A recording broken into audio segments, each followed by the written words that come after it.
জয় শ্রীকৃষ্ণ, রাধে রাধে। আপনারা সকলে ভগবানের কৃপায় ভালো আছেন তো? আমরা যে হরে কৃষ্ণ মহামন্ত্র জপ করি, হরে কৃষ্ণ কৃষ্ণ কৃষ্ণ হরে হরে, হরে রাম রাম রাম হরে হরে, এই দিব্য মহামন্ত্র যাতে আমরা খুব সুন্দরভাবে শুদ্ধভাবে হরিনাম আমরা করতে পারি, তার সহজ কৌশল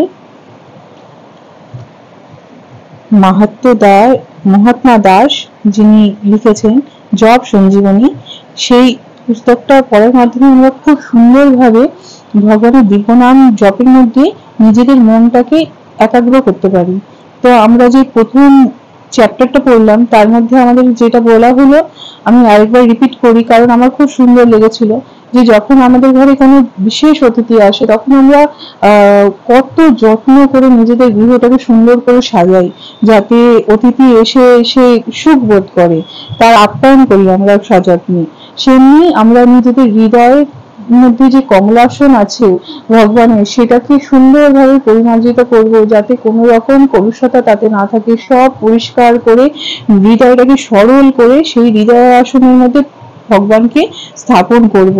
আর আমরা কি করব, আমরা জপের প্রতিটা অক্ষরের উপর আমরা ধ্যান করব। তারপর আমরা যে নির্দিষ্ট সংখ্যার মালা জপের জন্য আমরা জপটা করছি তা না, আমরা একটা পজিটিভ মনোভাব নিয়ে শুদ্ধতার সঙ্গে ভগবানকে আহ্বান করব, কারণ ভগবানের প্রত্যেকটা নামের মধ্যে ভগবান স্বয়ং বিরাজিত।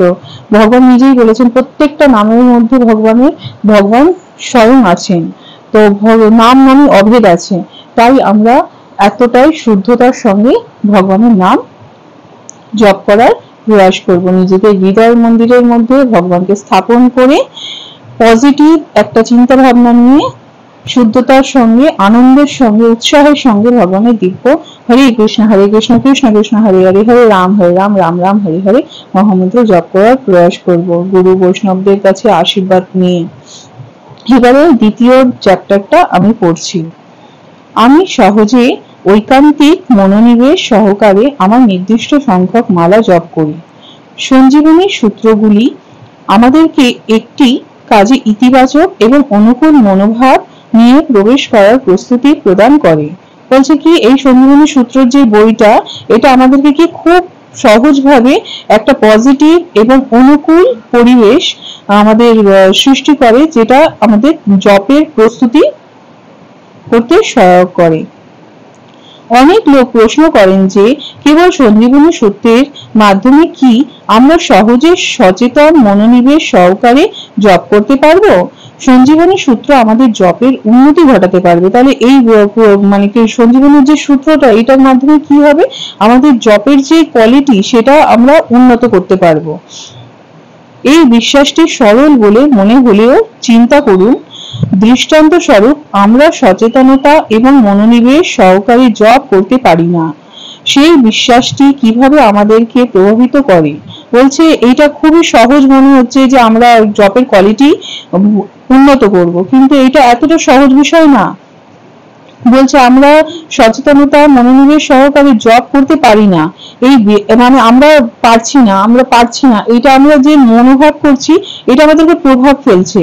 এতে এক আত্মতুষ্টিদায়ক ভবিষ্যৎবাণী সৃষ্টি করে, আর তাতেই আমরা ভেবে নিই সচেতন থাকা কঠিন। যেহেতু আমরা জানি আমরা সেভাবে শুদ্ধ নাম জপ করতে পারবো না, এই নেগেটিভ ধারণাটা আমাদের মাথার মধ্যে ঢুকে গেছে যে আমি যতই মনোনিবেশ করি না আমার মন চঞ্চল হয়ে যাচ্ছে। তো এর ফলে কি হয়, আমাদের একটা ভবিষ্যৎ বাণী একটা সৃষ্টি হয়ে যায় যে যতই আমি সচেতন থাকার চেষ্টা করি না কেন, সচেতন থাকা খুবই কঠিন। শেষমেশ আমরা যদি বিশ্বাস করি যে আমরা পারবো না, যদি আমরা এটাই ভেবে নিই যে আমরা পারবো না, তাহলে সচেতন থাকতে চেষ্টাই কেন করবো? এখন আমরা এটাই ভেবে নিচ্ছি যে না, আমার দ্বারা হবেই না ওই শুদ্ধ হরিনাম, তাহলে আমরা কি করবো, সচেতন থাকার চেষ্টা করব না। আমরা যখন প্রতিদিন সচেতনতা আর মনোনিবেশের অভাবেই জপ চালিয়ে যাই, বলছে আমরা সচেতন থাকছি না আর মনটাকেও সেভাবে নিবিষ্ট করছি না নামের প্রতি, তাই এর অভাবেই জপ চালিয়ে যাচ্ছি প্রতিদিন, তখনই এই সমস্যার প্রাদুর্ভাব ঘটে। তার ফলে এই মন বসে না, এই জিনিসটা ঘটে। তখন আমরা আশা করি যে আমাদের জপ সর্বদা কম বেশি এমনটিই চলবে, আমরা এটা ভেবেই নিই যে আমাদের জব এমনিই চলবে। এইভাবে আমরা যথেষ্ট সচেতন হতে পারি না। এই বিশ্বাসটি হয়ে দাঁড়ায় অসচেতনতার কারণ। এবার যেহেতু আমরা ওইটাই ভেবে নিয়েছি যে আমি পারবো না, তাই এই বিশ্বাসটার জন্যই মানে অসচেতন হয়ে যাই আমরা। আর অসচেতনতা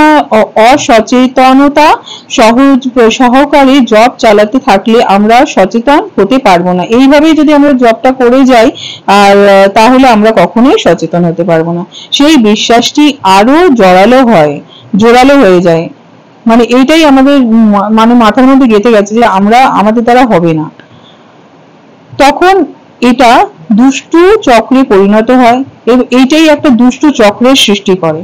অতএব যেমন নেতিবাচক সঞ্জীবনী সূত্র আমাদের বিরুদ্ধে কাজ করে, ঠিক তেমনি আমাদের ভালো জপের লক্ষ্যমাত্রার মনোভাব নিয়ে এগুলো ইতিবাচক সঞ্জীবনী সূত্র এগুলি আমাদের হয়ে কাজ করবে। বলছে এই যে জিনিসটা আমরা পড়ছি, এটার ফলেই আমরা জানতে পারবো যে আমাদের অসচেতনতার জন্যই আমরা সচেতন হতে পারছি না, আর এটাকে আমাদেরকে নিজেদেরকেই জোর করে মনোনিবেশ করতে হবে। তো এইটাই হচ্ছে এই সঞ্জীবনী সূত্রের মেন উদ্দেশ্য। মনোনিবেশ হচ্ছে একটি মজার বিষয়। কেবল খারাপ চিন্তাই নয়, আমাদের মনের অনেক চিন্তা রয়েছে। বলছে মনোনিবেশ করাটা একটা খুব মজার বিষয়। এটা কি কেবল মাত্র খারাপ চিন্তাই না, আমাদের মনের অনেক চিন্তা রয়েছে। শুধু খারাপ চিন্তাই করা আমাদের মনের কাজ না, আমাদের মনের অনেক চিন্তা রয়েছে। তাই আমাদের মনকে নিয়ন্ত্রণ করার প্রকৃত অর্থ হচ্ছে আমাদের মনোনিবেশকে নিয়ন্ত্রণ করা। তাই মনকে নিয়ন্ত্রণ কিভাবে করবো আমরা? যে মনোনিবেশটাকে একনিষ্ঠভাবে একটা জায়গার মধ্যে আমরা প্রেরণ করার চেষ্টা করব, নিয়ন্ত্রণ করব নিজেরা। দৃষ্টান্ত স্বরূপ বলছে, একটা উদাহরণ দিচ্ছে, এই মুহূর্তে আমরা বৃন্দাবনের উপর মনোনিবেশ করতে পারি। এক্ষুনি আমি যদি চাই যে আমি বৃন্দাবন ধামের মানে ওখানে আমি বৃন্দাবন ধামে প্রবেশ করব, তো আমি যদি স্মরণ করি নিজের মনের মাধ্যমে, কিন্তু মনটা এতটাই মানে আমাদের বন্ধু যে আমি এখানে বসে থেকে না ট্রেনে যাতায়াত করতে হচ্ছে, না লাগেজ প্যাকিং করতে হচ্ছে, কিছুই করতে হবে না। আমি এক্ষুনি চাইলে বৃন্দাবনের ধামে চলে যেতে পারবো, এক্ষুনি আমি চাইলে রাধাকুণ্ডে সামনে আমি প্রস্তুত হয়ে যেতে পারবো, এক্ষুনি আমি গিরি গোবর্ধনের পরিক্রমা করতে পারবো। আমার মন আমার এতটাই সুহৃদ, আমার এতটাই বন্ধু। কারণ মন, ভগবান গীতাতে বলেছেন মন হচ্ছেন ভগবান। তো মনকে যদি আমরা সেইভাবে বন্ধুর মতো পরিচালনা করি, তো দেখুন আমি যদি এক্ষুনি চাই পুরীধামে যেতে, পুরীধামে দেখুন আমি সামনে দাঁড়িয়ে মানে মন্দিরে সুদর্শন চক্রকে দর্শন করছি ওখানে দাঁড়িয়ে। আবার আমি যদি এখন চলে যেতে যাই মায়াপুর ধামে শ্রী রাধা মাধবের চরণ দর্শন করছি, তাদের একদম নিকটে দাঁড়িয়ে একদম রাধা মাধবকে দর্শন করছি, অষ্টসখী বৃন্দকে দর্শন করছি, পঞ্চতত্ত্বকে দর্শন করছি, নৃসিংহদেবকে দর্শন করছি, প্রহ্লাদ মহারাজকে দর্শন করছি, শিল প্রভুপাদকে প্রণতি জানাচ্ছি, গরু মহারাজকে প্রণতি জানাচ্ছি। তাহলে আমাদের মনটা কতটা বলবান আর কতটা মানে সূক্ষ্ম, আমি যদি চাই এক্ষুনি আমি ধামে প্রবেশ করতে পারি। বৃন্দাবন ধামের মতো এত দূরত্ব, সেখানে আমি এক্ষুনি চলে যেতে পারি। এক্ষুনি ওখানে দেখছি বাদররা খেলা করছে, গোমাতারা ওখানে খেলা করছে, ময়ূর, টিয়া পাখি, অদ্ভুত দৃশ্য। ব্রজধুলির মধ্যে গড়াগড়ি খাচ্ছি, সেই ধুলি মাথার মধ্যে মাখছি। তো মন আমাদের কত বড় বন্ধু বলুন। তো এই মুহূর্তে আমরা বৃন্দাবনের ওপর মনোনিবেশ করতে পারি, অথবা অন্য কিছুতেও মনোনিবেশ করতে পারি। এবারে আমি চাইলে আবার অন্য কিছুও চিন্তা করতে পারি, সবটাই আমার নিজের উপর। যেহেতু মনোনিবেশের প্রতি আমাদের নিয়ন্ত্রণ রয়েছে, এবারে মনোনিবেশের প্রতি কিন্তু আমাদের নিয়ন্ত্রণ রয়েছে, আমি যদি চাই আমি কিন্তু করতে পারি, কিন্তু আমরা মনের দাসত্ব করে ফেলছি। এই সঞ্জীবনী সূত্র আমাদের মনে করিয়ে দিচ্ছে যে আমরা যদি উঠে পড়ে লাগি তাহলে পবিত্র নামের প্রতি মনোনিবেশ করা কঠিন নয়। বলছে যদি আমরা জোর করে উঠে পড়ে লাগি যে কোনো একটা কাজ আমরা কমপ্লিট করবোই, যদি আমরা মনস্থ করে নিই একদম, তাহলে আমরা সেটা করতেই পারবো। সংকল্প করা মাত্রই আমরা সেটা সংকল্পের জোরে করতে পারবো। তো এই যদি আমরা উঠে পড়ে লাগি যে না, মনকে আমাকে পবিত্র নামের মধ্যে মনোনিবেশ করতেই হবে, তাহলে আমরা নিশ্চয়ই পারবো। গুরু গৌরাঙ্গের কৃপায়। ধারণাটি হচ্ছে যে জপ অধিবেশনের শুরুতে আমাদের আশা করা উচিত নয় যে এটি হবে একটি সংগ্রাম।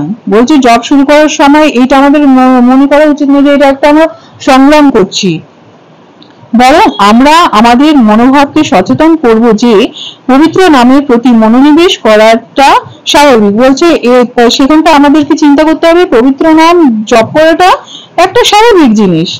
আমরা এমন একটি মনোভাব সৃষ্টি করতে চাই যাতে আমরা অনুভব করব মনোনিবেশ ও সচেতনতা সহকারে জপ করা সহজ ও স্বাভাবিক। এটা আমাদের মাথার মধ্যে ঢুকে নিতে হবে যে খুব মন দিয়ে সচেতনতার সঙ্গে জপ করা খুবই সহজ আর স্বাভাবিক জিনিস।